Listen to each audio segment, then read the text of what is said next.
വിശുദ്ധ കുരിശിന്റെ അടയാളത്താൽ ഞങ്ങളുടെ ശത്രുക്കളിൽ നിന്ന് ഞങ്ങളെ രക്ഷിക്കണമേ. ഞങ്ങളുടെ തമ്പുരാനെ, പിതാവിന്റെയും പുത്രന്റെയും പരിശുദ്ധാത്മാവിന്റെയും നാമത്തിൽ ആമേൻ.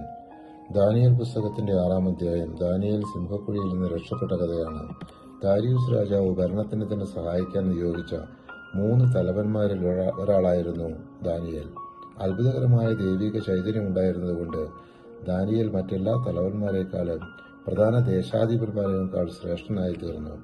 തന്റെ രാജ്യം മുഴുവന്റെയും അധികാരിയായി അവനെ നിയമിക്കാൻ രാജാവ് ആലോചിച്ചു. ഇതിൽ അസൂയാലുക്കളായവർ 30 ദിവസത്തേക്ക് ദാരിയൂസ് രാജാവിനെ മാത്രം ആരാധിക്കണമെന്ന നിയമം കൊണ്ടുവന്നു. ഇതനുസരിക്കാത്തവരെ സിംഹങ്ങളുടെ കുഴിയിലെറിയണമെന്ന നിയമത്തിൽ രാജാവ് ഒപ്പുവെച്ചു.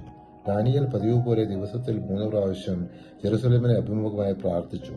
നിയമം ലംഘിച്ചതിനാൽ ദാനിയേലിനെ സിംഹക്കുഴിയിലിടാൻ രാജാവ് നിർബന്ധിതനായി. ദൈവം തന്റെ ദൂതനെ അയച്ചു.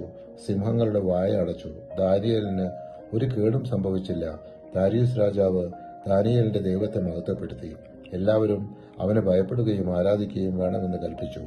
ദാനിയേലിനെ കുറ്റം വിധിച്ചവരെയും അവരുടെ കുടുംബാംഗങ്ങളെയും സിംഹത്തിന്റെ കുഴിയിൽ എറിഞ്ഞ് കുഴിയുടെ അടിയിലെത്തും മുമ്പ് സിംഹങ്ങൾ അവരെ അടിച്ചു വീഴ്ത്തി അസ്ഥികൾ ഒടിച്ചു നുറുക്കി.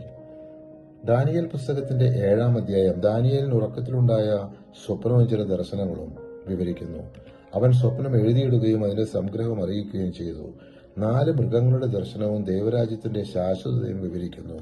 4 മൃഗങ്ങളിൽ ഒന്നാമത്തേത് സിംഹം കഴുകന്റെ ചിറകുകളോടുകൂടി, 2ാമത്തേത് കരടി വായിൽ 3 അസ്ഥികളോടെ, 3ാമത്തേത് പുലി 4 തലകളും 4 ചിറകുമുള്ളത്, 4ാമത്തേത് ഭയാനകവും ശക്തവുമായ മൃഗം ഇരുമ്പ് പല്ലുകളോടെ 10 കൊമ്പുള്ളത്. 4ാമത്തെ മൃഗത്തിന്റെ കൊമ്പുകളിൽ നിന്നൊരു ചെറിയ കൊമ്പ് ഉയർന്നു. അതിന് കണ്ണും വായും ഉണ്ടായിരുന്നു. അത് ദൈവത്തിനെതിരെ സംസാരിക്കുകയും വിശുദ്ധരെ പീഡിപ്പിക്കുകയും ചെയ്തു.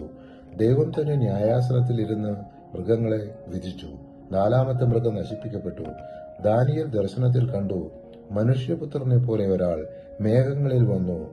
അവൻ ദൈവത്തിൽ നിന്ന് അധികാരവും മഹത്വവും രാജ്യത്വവും സ്വീകരിച്ചു. അവന്റെ രാജ്യം ഒരിക്കലും നശിക്കാത്ത ശാശ്വത രാജ്യം. വിശുദ്ധർ അവനോടൊപ്പം രാജ്യം കൈവശം വഹിക്കും. പരിശുദ്ധാത്മാവെ, തിരുവചനത്തിന്റെ അനന്തശക്തിയാൽ ആത്മാവിന്റെ ബലങ്ങളും ദാനങ്ങളും നൽകി തീഷ്ണതയാൽ ഞങ്ങളെ ജ്വലിപ്പിക്കണമേ.